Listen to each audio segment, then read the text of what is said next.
We're ready to go. Ladies and gentlemen, good afternoon. Welcome to this session. This is about smart tourism, and we are going to spend some time talking about all the things that are happening in the future. Tourism is changing dramatically, and we are in a position of start looking and gazing to the future. For those of you who do not know me, my name is Dimitrios Buhalis. I'm Professor of eTourism and the Head of the Department of Tourism and Hospitality in Bournemouth University. We are hosting this event for many years in the world travel market, and we are bringing some of the research that we're doing out to the world travel market. I've got a fantastic panel here from Mario Hardy, who is the Chief Executive Officer of PATA, Richard Lewis from What 3 Words, and the other company, which I don't remember right now. Northern Powerhouse Developments Hotels. Thank NPD you. Hotels. That's great. Then we have Faze from Trip Fairs. Yes, and then we've got Eileen, who is standing in for Jason, Dr. Jason Song, who is sitting at the back, who is the managing director of Draw from Hangzhou in China, and Eileen is going to do some of the presentation. We may bring him up here later on. I'm just going to go at the computer and do a very quick presentation for you to see what are the major developments that we see in tourism. Guys, if you can change the presentation and get mine first before Mario. Nope. Not this one. There's the one before. Hi guys at the stage at the back. Can you hear me? Well, otherwise we'll do it out of sequence. Wake him up. Okay, here you go. So basically, when we are talking about smartness, a lot of people understand that smartness is kind of an evolution of technology, but it isn't. Smartness is really about taking advantage of networks. It's really about bringing the interoperability and interconnectivity of networks and engaging different technologies in order to maximize the value that's being created. Smartness really is about re-engineering the industry and taking advantage of the new systems that are emerging in the marketplace towards enabling real-time co-creation of experience. It's based on Internet of Things, open data, and big data and artificial intelligence. And this is a lot of the research that we're doing in Bournemouth University. Andrew. A lot of those things are engaging together in order to provide the value that's being co-created in real time with consumers. When you look into the disruptive technologies that are emerging, you'll see that you've got the Internet of Things, you see that you've got artificial intelligence, you see that you've got a whole range of rearranging the customer journey. You see blockchains, you see collaborative economy, you see a whole range of new trends that are bringing both strategic and disruptive realities. And we believe that tourism in the future will be very, very different from tourism of the past. The new smart traveler will engage in very personalized, contextualized services that they will engage and explore the reality around them. They'll be living like a local for a period of time, and they'll engage with industry and any stakeholder who will create value for them.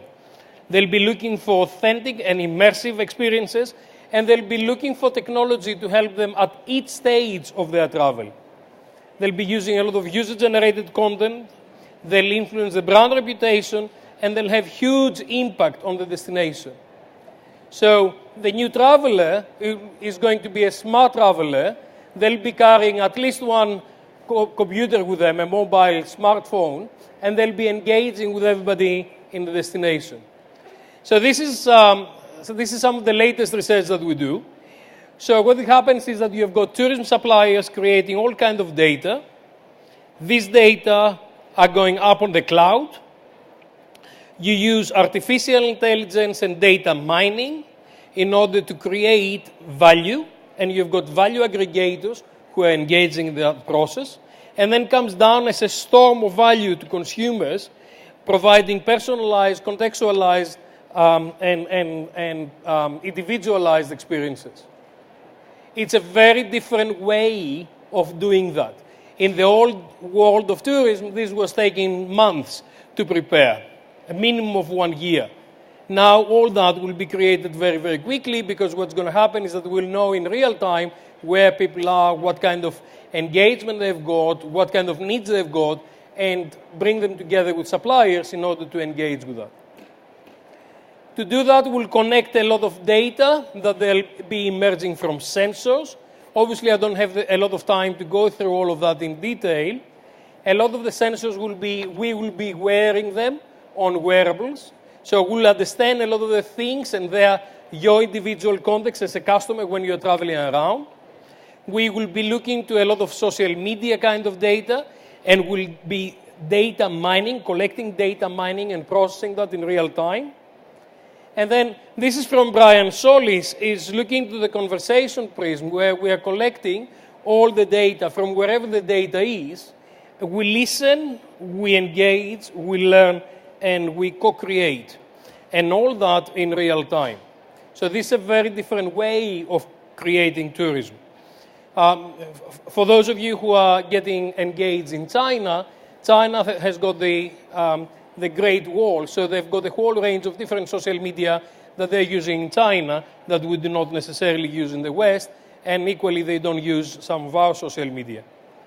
So internal factors in terms of what you like, the goals and the preference and the tasks, and external factors in terms of the season, the light, the traffic, the air pressure, the delays, location, emergencies, strikes, all of those things are creating the contextual information.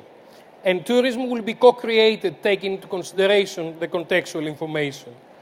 So these are some of the publications that we've done, that on the one side you've got the traveler, on the other side you have the travel industry, and in the middle you've got these platforms that they are supporting intermediation.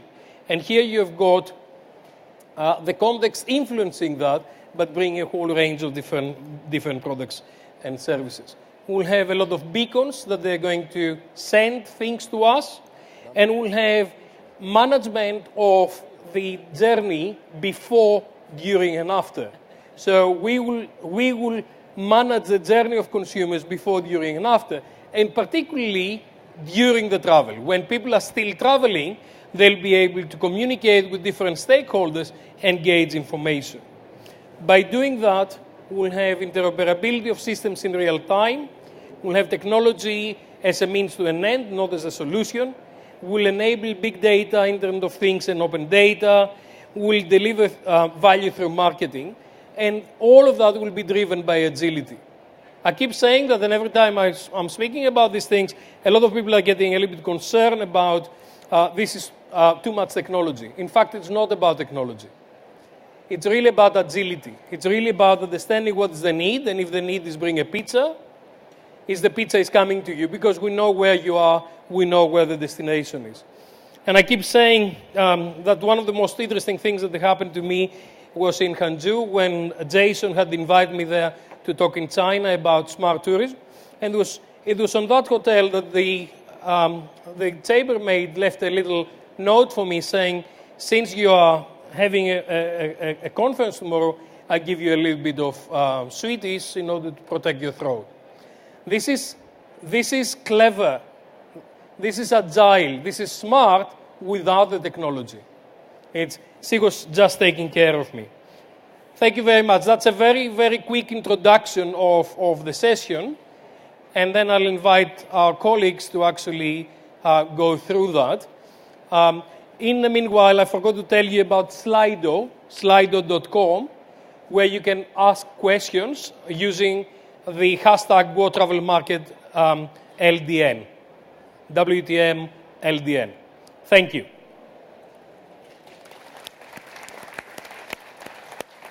Now, our next speaker is Mario Hardy, Chief Executive of PATA, the Pacific Asia Travel Association. And Mario is one of the very few people around in the major organizations who understand technology and embrace technology. and I think we'll have a feast. Thank you. Thank you. Good afternoon, everyone. Thank you, Dimitrios. I don't need this. Thank you. I've got my own technology with me. If I can get the assistance from the back.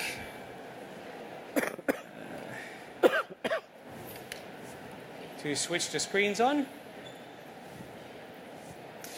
Right. Well, okay, here we go.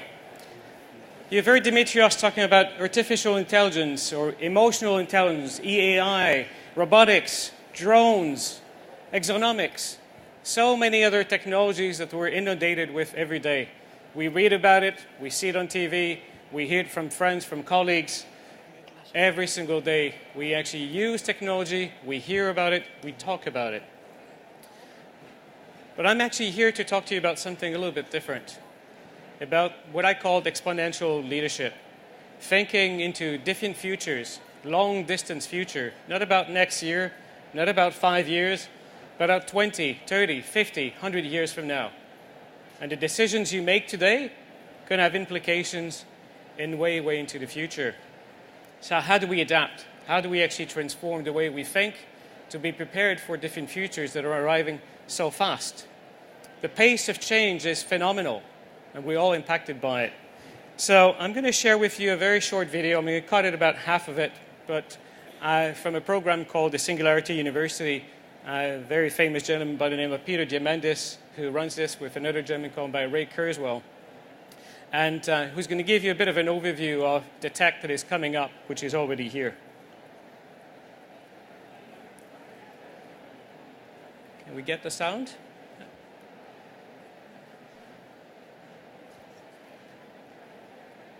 Nope.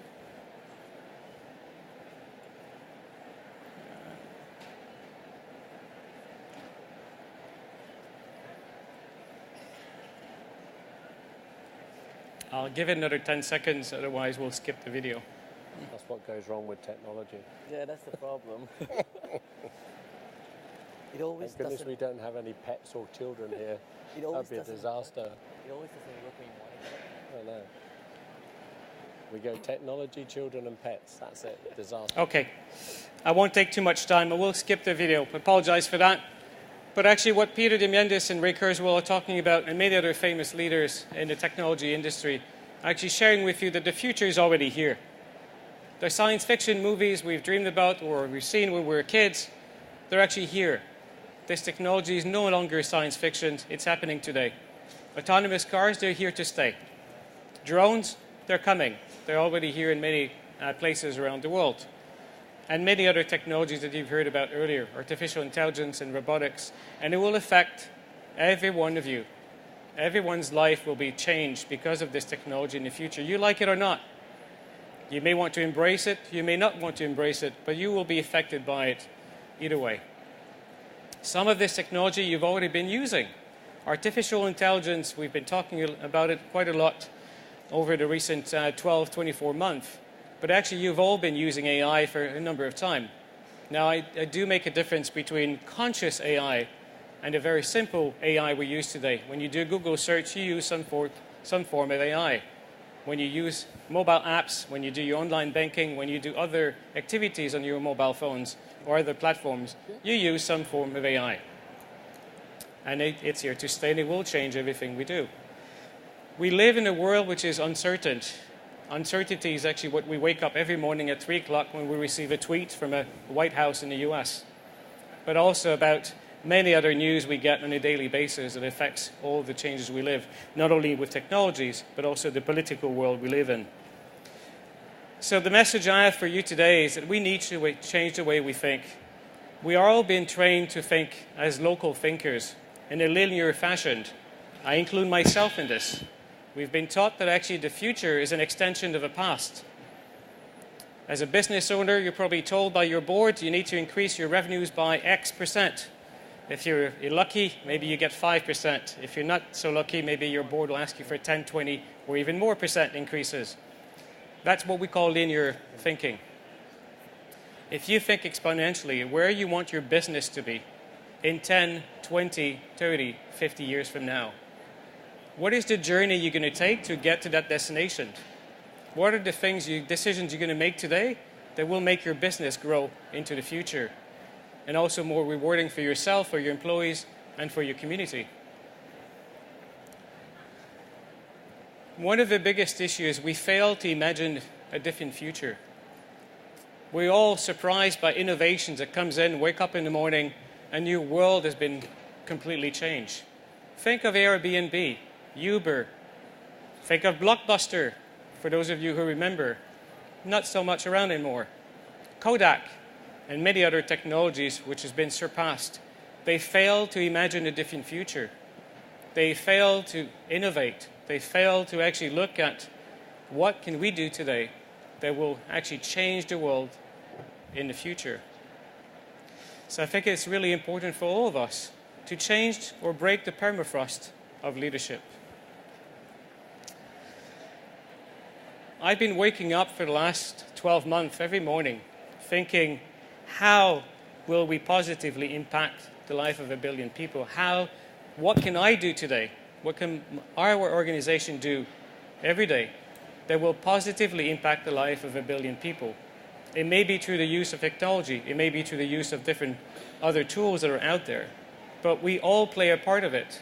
And yes, I may not change the life of 1 billion people in my lifetime, but if I can impact a few thousands, a few hundred thousands, and if we all work together and impact the life of people moving forward, I think it's something we're all worth thinking about. So thank you very much. Thank you, Mario. And it's especially when you're looking to Asia, a lot of these technologies are already there, and actually a lot of the impact that's happening is actually enabled by these technologies. And that is nowhere more evident than China, where because of the volume of people in China, smartness is something that's practiced very prominently. So, Eileen, if you can come up and join us. Eileen is going to do the presentation for what Draw is doing. Draw is at the forefront of smartness in China. They are supporting a whole range of different destinations. And actually, I'm not going to take your speech, so it's all yours. All right. Okay, Eileen. All right. Good afternoon, ladies and gentlemen. I feel the great honor to be here. First of all, I would thank you to Professor Dimitrios Buhalis. Thank you for your invitation to take me such a big exhibition. I'm very happy to have these opportunities to share some smart tourism applications in the China market. I'm from Hangzhou, China, which is a beautiful tourism city. And our company's Story Technology is devoted to provide solution of the intelligence of the smart tourism to destination management organization, which cover planning, design, and cloud rent service. We have more than 1,000 clients in the world, including British Museum, the Lovers, the State of the Liabilities of Americans, and other signing sport. Well, I'm sure everybody is interested in the big data and AR applications, so I will share you some cases in the China market. I don't prepare PPTs, so I will tell you a little bit stories. I hope it won't be boring for you. In the China market, we will provide big data systems to touring signing spot. If the tourists buy the tickets online, they can use the QR code or the identity card to pass the entrance, so they don't need tickets. And the entrance systems can collect all the information from the tourists, including age and genders and customer origins. Through the data of the Visa, UnionPay, and Alipay, our systems can analyze the tourism's behaviors and their spending habit. For example, we built a big data system for the Hangzhou tourism bureaus. and they use the big data to analyze the tourism behaviors in the Hangzhou cities. And we found the Korea is the biggest group of the tourists in the Hangzhou, and the Dutch have the high level of the consumer levels. So this is an interesting thing. We found the Dutch, the favorite place the Dutch would like to go is the Nanshan Road, which is the bar street in the Hangzhou. And in the next year, Hangzhou Tourism Bureau launched more advertisement in the Northland. So this is a good example to explain how big data improve the Hangzhou government behaviors. In the near futures, I believe all in ARs, less imaginations. We don't need to check in the reception at the hotels. When we use the computer or iPhone booking the hotel in the booking.com or Agodas, the cameras will catch your photos, and if your photos match your ID card, you can get the room card, or you can get the room number directly. When you arrive the hotel, you can go to the room, and the room doors will open for you through the face recognitions. So, and all the check-in process can complete it in the rooms. We can get better travel experience. Turning to the AI application in the museum, voice seasons and voice recognitions can be explained museum or can be used in the audio tours. You can choose your favorite voice to explain the museum knowledge to you. For example, you can choose the adults or the Taylor Swifts to explain the museum to you, and the children might be choose the Mickey Mouse voice, and it will be interesting. Of course, it might be related to the copyright or the private, but I think it will fix in the futures. This is all we have done in the China market. In the future, we will do more AR with VR applications in the museum or the scenic spot, and we will get better experience in the tourist destination. Thank you very much. Thank you. Thank you, Eileen. And my understanding is that you are building for the British Museum the guiding system, and one of the next developments is augmented reality in the British Museum as well. Yeah? Thank you so much. Faiz, you're doing systems that support Muslim tourism to travel around. Would you like to share with us what you're doing? Yeah? Thank you so much. Thank you. Hello, everyone.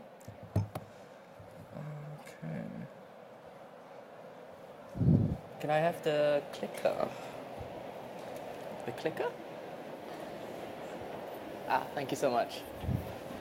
All right, so today I'm going to be talking a little bit about smart tourism and basically how we can actually use big data technology to improve not just the livelihood of the whole entire travel experience, but also for the company side to generate a lot more revenue. And I think for a lot of the companies, a lot of the destination, money is what counts.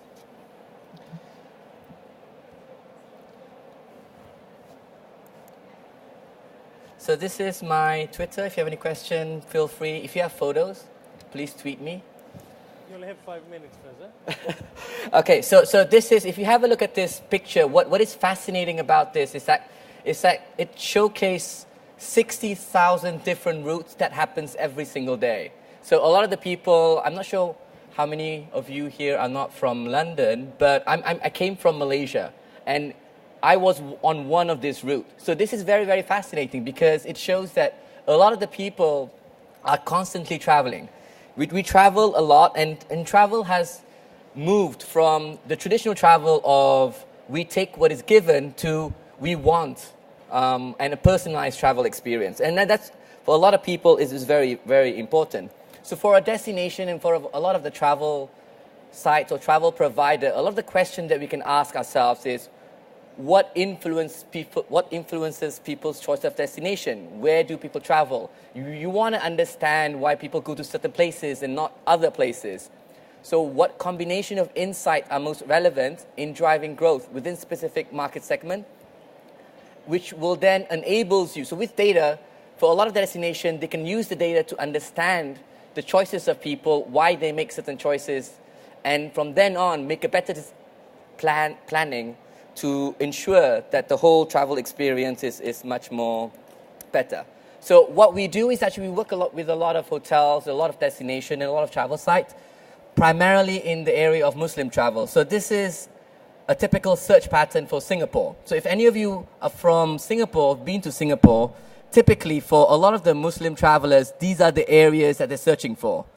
Areas such as the Marina Bay Sands, and certain area. But what is fascinating is that with data itself, again, when you match it with the booking data, you'll be able to see that the booking pattern or what people are booking for in Singapore is a lot different to what people are searching for. So this kind of data is very, very interesting, and what destination can use is to understand why people choose certain area within a specific city and not the others. And from then on, make a better planning and improve the whole either infrastructure, the whole hotel distribution and pricing and etc. By 2020, and this is a data by Gartner, so they show what they found out actually is that 85% of relationship with an increasing enterprise without interacting with human, and a lot of the travel sites are actually embracing that. Within the travel industry, we've seen a lot of the travel companies. KLM, for example, they've launched a chatbot whereby you can actually interact with the chatbot without any human to book your flight ticket. And this is very, very interesting because not only are the chatbot are there to answer your question, but I think what is fascinating is that it collects the data. From the chatbot itself, you'll be able to understand, KLM, for example, or Kayak, they'll be able to understand what people are searching for, what are the travel data people are interested in, and provide packages or solution to this specific needs. So within data itself, they'll be able to actually create a better product. So the question that I'm going to pose to you is basically how can destination use data, not only to predict, but also to better plan and to create an entirely new product, new segmentation, or an entirely new product itself. Thank you. Thank you. Thank you very much, Fez. It's very interesting when you start looking into specialist part of the market and how you serve that market and how do you engage and how do you understand in real time what's happening and how you optimize performance at the same time. My good friend Richard Lewis, I kept him for the end, and he just gave me the notes of his new affiliation as the Chief Executive Officer of Northern Principal Development. Powerhouse Development. Yes. I'm going to learn it. It's a new job, okay? You'll learn or you'll be shocked. Yeah, okay. Which has got a new business model, which I'll ask Richard actually to explain it better than I do. Richard, you've got the floor. Thank you very much. Good afternoon, everyone. Where did the flicker go? $5. Smart. So firstly, Northern Powerhouse Developments. Very interesting business model. I've only been with the company since July. But what we do is we buy hotels in 2 destinations in the UK, along the coast, and actually manor houses up and down the country with spectacular views. So what we do is we buy the property, we exchange terms with the vendor, and then we have a completion date which is about 12 months from our exchange. And what we do is we sell bedrooms in that hotel to investors all over the world, and then we lease the bedroom back from them and operate the hotel ourselves. And they actually become our landlord, and we're paying them a rent to take that room from them and operate it. We maintain 100% control of that room. We can buy it back from the investor at any point. They can sell it back to us and force us to buy it back from them after 10 years. That's the model. It's very simple. We have 10 hotels that we operate. We've got a further 4 that we've bought, and we'll be operating them within 18 months. So in 5 minutes, what am I going to focus on? The answer is artificial intelligence, artificial general intelligence, and machine learning. But I'm going to focus for the travel industry in marketing and hopefully give you a few tips which may be of interest to you to see what you can do for your own businesses. While I'm doing that, please remember that business is about 3 things. 1, trust. Do you trust the people that you're buying from, that you're doing business with? The second is about relationships. And can you really have a true relationship with a machine? Some people would argue yes. But actually, at some point, you have to interact. And it is about relationships. And the third one, which will probably be the most important and difficult for AI to match human beings, is emotion. It's passion. Can AI really match the emotion that we can deliver as human beings? And do they see things exactly the same? So I put it to you that you do not see things the same. So I'm going to show you a slide now. So it's a bit of fun in the afternoon. All I want you to do is count the number of letter Fs that you see on this slide. So if you're not English, the letter F, I think everyone knows the letter F. All you're doing is counting the number of letter Fs on the next slide. Are you ready?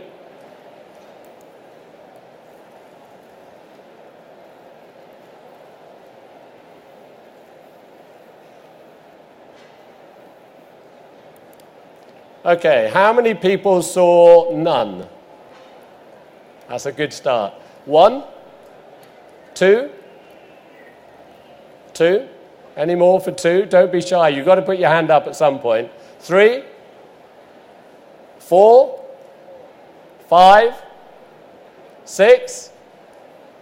Okay, those who say 6, please stand up. Okay, have a look around the room and see how many people said 6. So these people saw something you didn't see, right? How is it possible? All you're doing is counting the letter Fs. But we all see something different. So let me show you again. For those of you who did not count 6, seeing if you can now count 6, knowing that there are 6.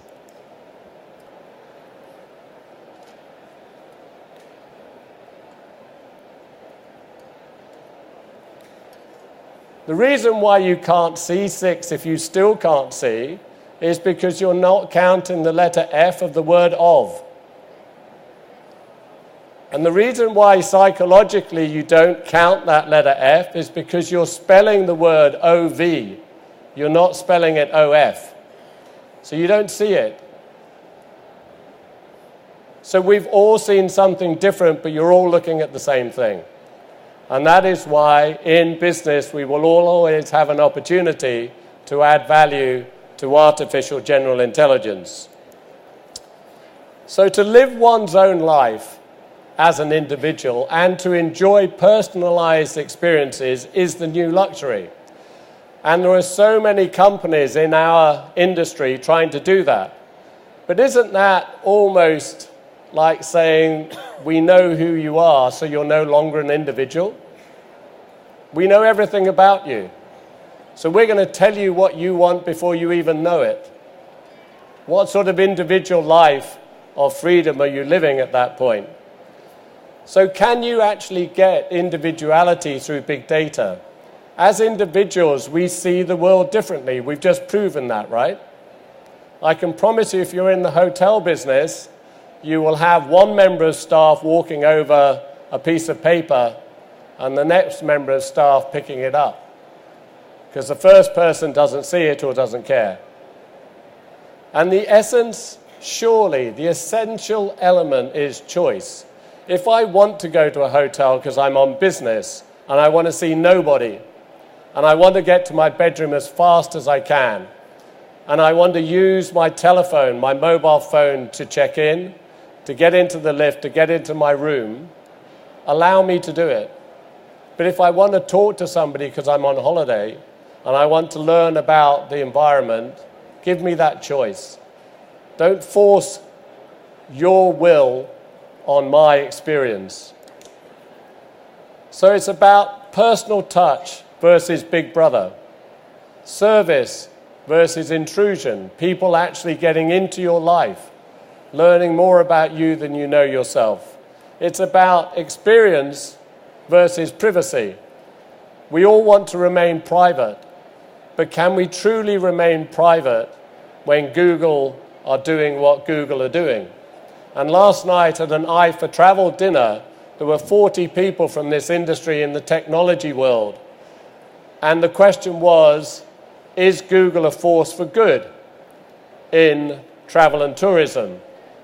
I won't tell you what we felt, but who thinks that Google is a force for good in travel and tourism? Put your hands up. Okay, who thinks that Google is evil within our industry? Or maybe evil is too harsh a word. Let's say not a force for good. Okay, everybody else must have very sore bottoms because you're all sitting on the fence. Yesterday, out of 40 people, 36 said that Google was a force for good. Only 4 people said it was not good for our industry. We also need to look after personal data. And if you are from Europe, you'll know that on the 25th of May next year, there are going to be new regulations coming in to all European countries, including the UK, even if we've come out of the EU by then.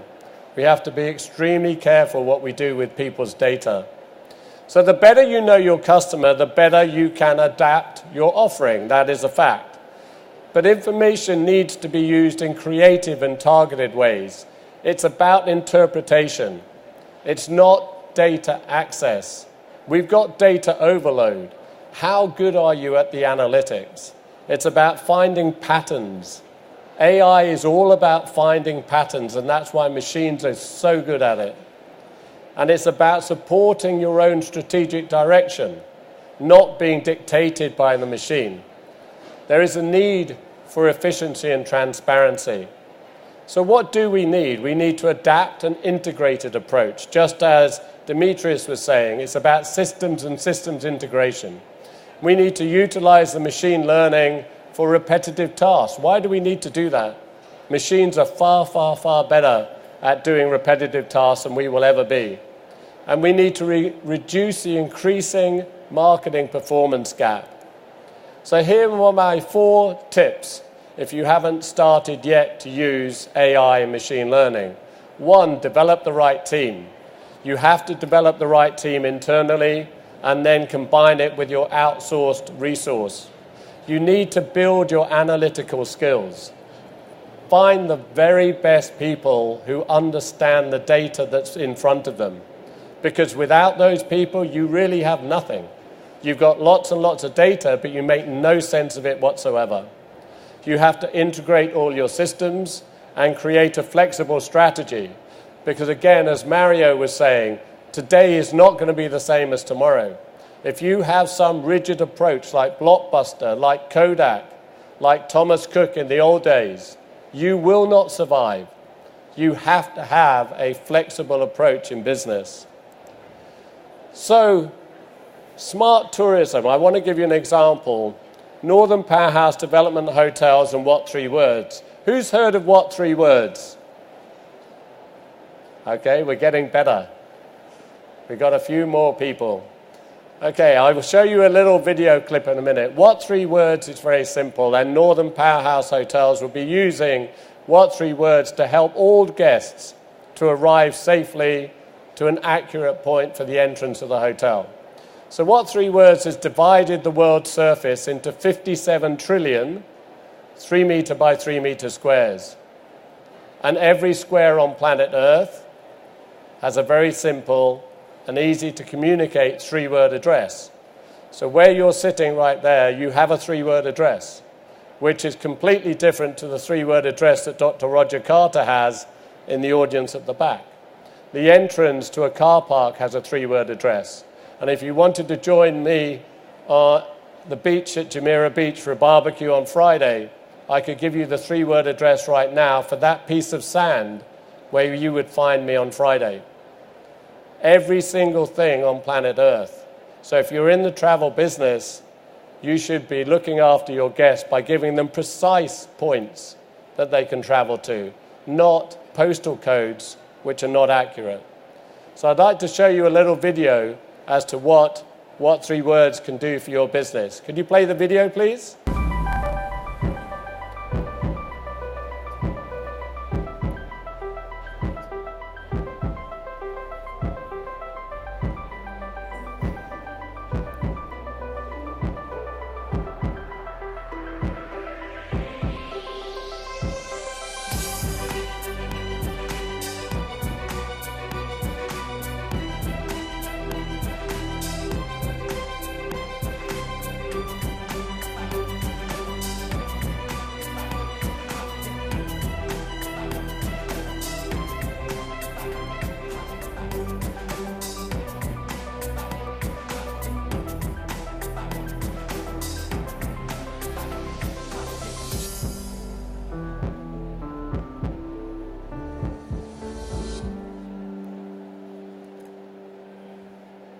That really is smart tourism. Thank you.